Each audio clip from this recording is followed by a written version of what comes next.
जब एक आम आदमी फेमिनिज्म के बारे में सुनता है तो उसे लगता है शायद ये पेट्रियार्की का ऑपोजिट है, यानी कि वो लड़कियां या औरतें जो अपने आप को मर्दों से सुपीरियर समझती हैं, जबकि रियलिटी इसके बिल्कुल बरक्स है। आइए आजकल के फेमिनिज्म को आसान लफ्जों में जरा नजदीक से समझते हैं। मेरा जिस्म मेरी मर्जी।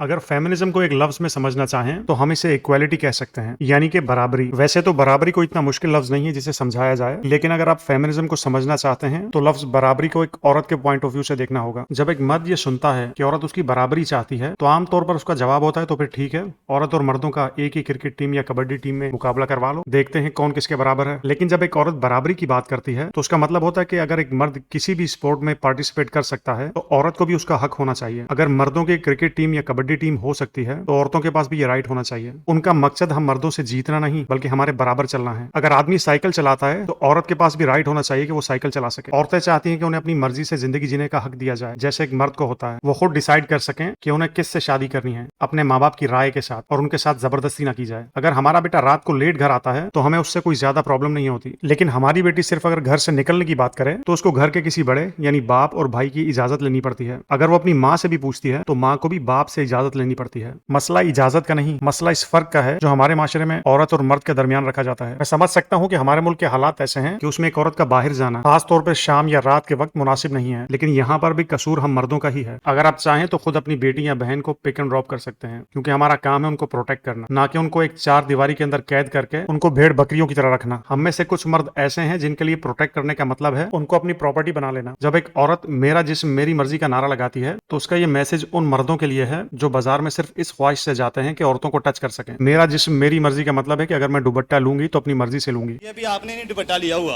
आप मेरे सामने खड़े हो इस्लामी मुल्क में, तो आपके सर पे दुपट्टा नहीं है। बड़ी अजीब बात है कि इन लोगों के पास औरतों का सर कवर करने के लिए चादरें हैं, लेकिन जब हमारे मुल्क में मिस्टर कराची या मिस्टर लाहौर जैसे इवेंट होते हैं जो अक्सर लोकल लेवल पर सरेआम सड़कों पर हो रहे होते हैं, जिसमें ये पहलवान तकरीबन नंगे दिखाई देते हैं, उस पर कोई कुछ नहीं बोलता। अब इतने सारे पहलवानों के सामने बोलने के लिए तो किसी शेर या चीते का जिक्र चाहिए। ये बात सच है कि जो स्लोगन यूज किए जाते हैं औरत मार्च में वो इखलाकियात के जुमरे में नहीं आते। एक मार्च या प्रोटेस्ट का मकसद होता है अपनी आवाज को बुलंद करना ताकि वो दूर तक सुनी जा सके। आजकल के दौर के लिहाज से देखें तो उसे मीडिया कवरेज मिल सके ताकि सोसाइटी को पता लगे कि औरतों के साथ क्या कुछ होता है। आप सोच कर देखिए, अगर ये औरतें सिंपल से बैनर उठाकर अगर अपने हुकूकों की बात करती तो हमारी सोसाइटी या हमारा मीडिया इनको इसी तरह अहमियत देता जैसे कि अभी दे रहा है। वो कहते हैं ना कि कभी कभी नतीजे की अहमियत तरीके से ऊपर होती है। आज मैं तरीके के बारे में नहीं, नतीजे के बारे में सोच रहा हूँ। आप इन बैनर्स को वो डुगडुगी समझ लीजिए जो एक गली में आने वाला मदारी सिर्फ लोगों को इकट्ठा करने के लिए बजाता है। अगर आप इस मूवमेंट को समझना चाहते हैं तो अपना फोकस डुगडुगी पर नहीं, उन वाकयात की तरफ लेकर आइए जो ये औरतें रोज झेलती हैं।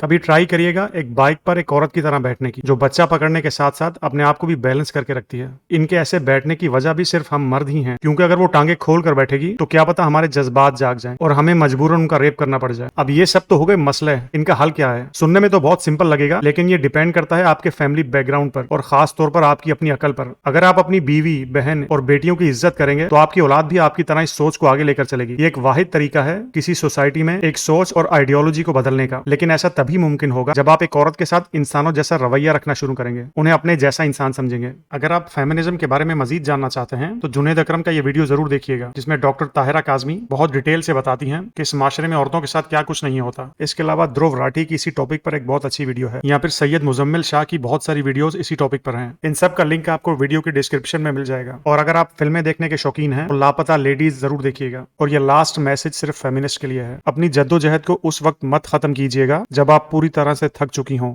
बल्कि उस वक्त खत्म कीजिएगा जब तक आप अपने मकसद में पूरी तरह से कामयाब ना हो जाएं।